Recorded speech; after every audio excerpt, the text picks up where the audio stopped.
Well, here we are again on top of the pinnacles, right outside of Berea, Kentucky, overlooking Jackson County, Kentucky. The view is just perfect. It's breathtaking, and as I mentioned, it's one of my favorite places to be. Um, and I feel compelled today to share a little bit with you here on my website and on social media and on YouTube a little bit about ecstatic poetry. What is ecstatic poetry? It's a riddle that has challenged me and taught me and inspired me for years, really now. Um, and the answers are coming slowly.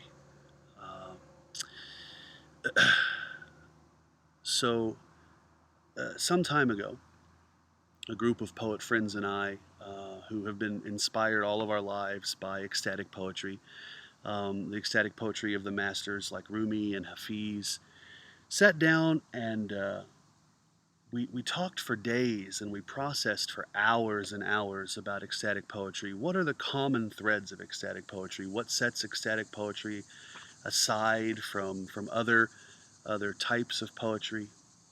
Um, and it was a real practice for us to kind of really drill down and explore the essence of ecstatic poetry. Uh, what came up for us was a series of what I call beats, 3 or 4 beats about ecstatic poetry that seems to be characteristic of ecstatic poetry. It seems to set ecstatic poetry aside from other poetic practices or genres or types. And one of those beats, the first beat that came to us was devotion or devotional practice.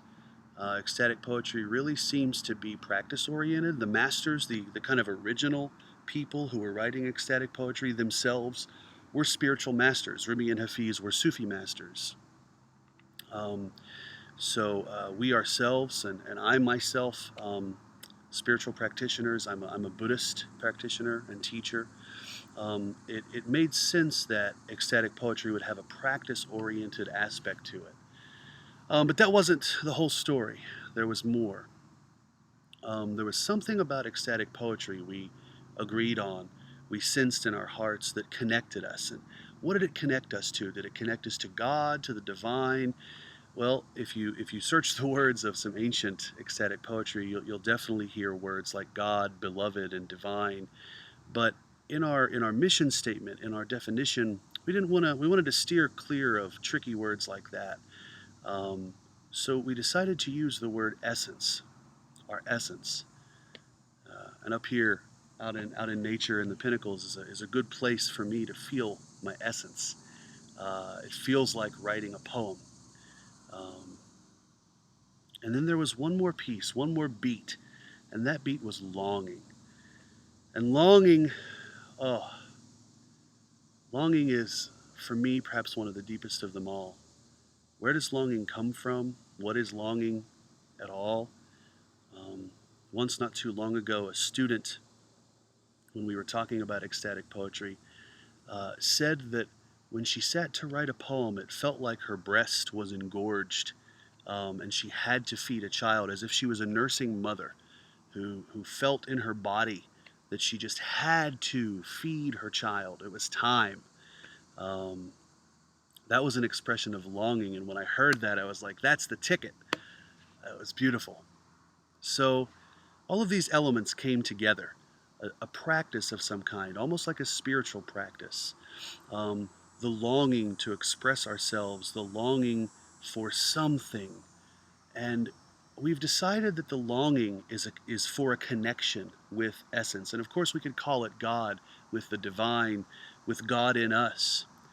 And so we came up with the following definition for ecstatic poetry that we're putting into practice, that I'm putting into practice in my teaching and in all of my offerings here on my website and kind of all throughout um, my platform and my teachings.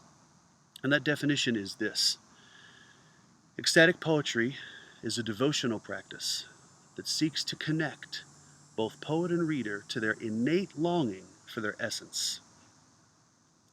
So I hope that you find some truth in that. I hope that you find some resonance there. The dialogue is still very much open. Um, And as I teach and as I share, I'm learning so much from the people who are coming into the world of ecstatic poetry, who are coming into my circle um, on this journey. So, from that place of recognizing that ecstatic poetry is something different, um, a dear friend and poet brother and collaborator once said to me, this was recently, if I could have an ecstatic experience, if I could have a connection with my essence by going out and paying 25 cents and getting the daily newspaper, I'd go do that. But I can't. It's not there. It's in ecstatic poetry. Of course, it's other places too. But ecstatic poetry is kind of why I'm here. So I'd like to share some poems with you that don't come from the local newspaper.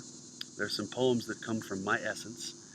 There's some poems that kind of arise from this longing, um, my own longing for my essence, for connection with my essence.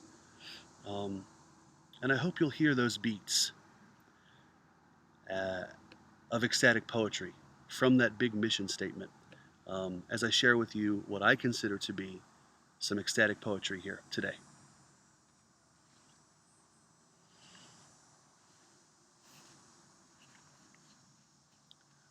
The first poem is called Quantum Self.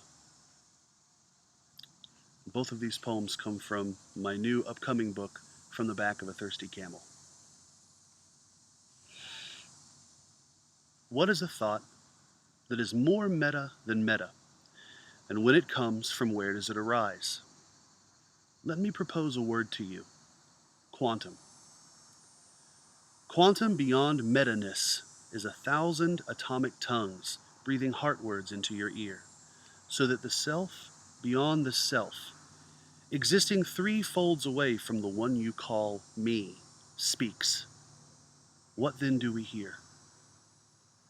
The sages say the word is Om. What I hear sounds more like everything. The world carries out its busy life in a business suit. Inside the briefcase are thoughts of separation. But when the veil is moved aside, the vastness between hearts narrows, and in the far-off galaxies, entire civilizations lift their eyes to the stars. This is the spark that lights the quest for knowledge. Who wrote this poem as I was falling asleep beside you? The one who is neither you nor I, nor even us. The 1,000-pointed one called we, the quantum mechanic behind the locked door. It is difficult to feel that you are a part of an infinite universe, from this diminutive dot in the blackness. But look at the place behind your thoughts, and see that there is no distance between self and the cosmos.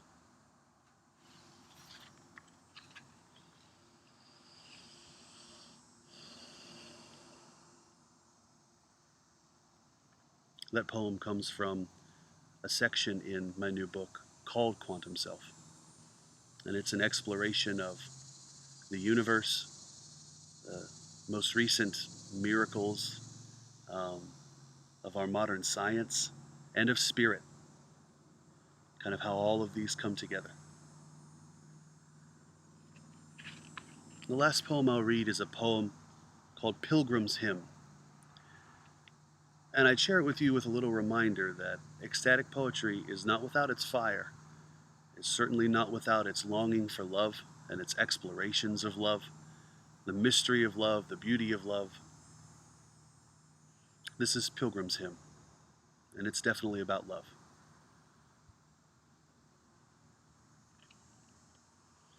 The pilgrim seeks only the sacredest of mysteries, as he winds slowly his way by trace of tongue and nose and lips, from the distant pivot of your ankle upwards, to the softly singing valley that parts its milky shores, inviting his love, like drowning lungs invite the air. His eyes rarely stray from yours. His goal is far from riches. There is no thought of fame or possession, but in this moment, it is clear that there is something he pursues. There is breath, uttered voice without words, and nervousness, all that you imagined you'd hear the moment the door closed behind him. But these are all things you'll recall sometime later in quiet moments, remembering what it was like to be loved this way. Not for him, or even for you, but as the vessel of a pilgrim whose journey found its end some holy few inches above your knees.